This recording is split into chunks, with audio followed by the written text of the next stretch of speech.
2025 yang diidentifikasi dan didiskusikan oleh para dokter dan profesi kesehatan antar universitas. Dan banyak sekali yang diidentifikasi, tetapi saya hanya mampu membuat beberapa saja. Kiranya siang hari ini berbagai persoalan itu perlu dikemukakan secara terbuka agar dapat dicarikan jalan keluarnya.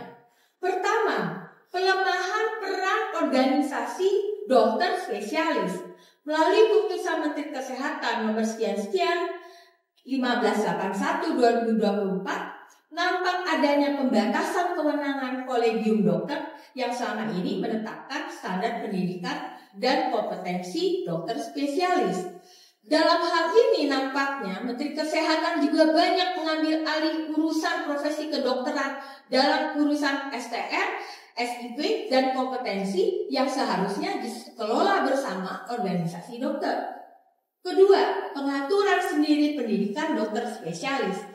Melalui Peraturan Menteri Kesehatan nomor 14 tahun 2024, nampak bahwa Menteri Kesehatan ingin agar pendidikan dokter spesialis lebih dikendalikan rumah sakit pemerintah, bukan universitas. Padahal pendidikan kedokteran berpusat pada tiga entitas yang tidak dapat dipisahkan dan saling membutuhkan satu sama lain, yaitu Fakultas Kedokteran, Rumah Sakit Pendidikan, dan Kolegium. Ketiga, pemindahan dokter atas nama penghilangan sentimen alma materisme.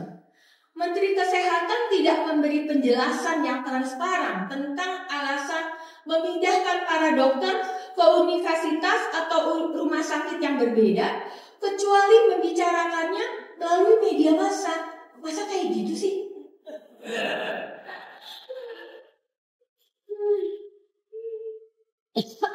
Bukankah seharusnya menjadi otonomi? Bukankah seharusnya menjadi otonomi dari setiap kampus dan rumah sakit untuk menjadi center of excellence dalam bidang kekhususannya masing-masing?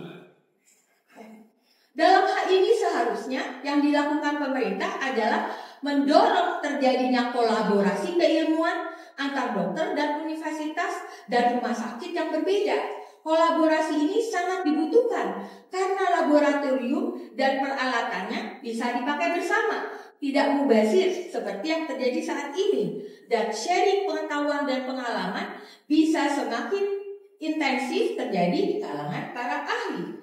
Seandainya pun terjadi perpindahan dokter dan universitas atau rumah sakit lain, seharusnya atas kehendak bebas dokter yang bersangkutan demi pengembangan keilmuan dan karakter yang lebih baik, bukan diperintahkan untuk dipindah oleh pemerintah atas alasan alma materisme.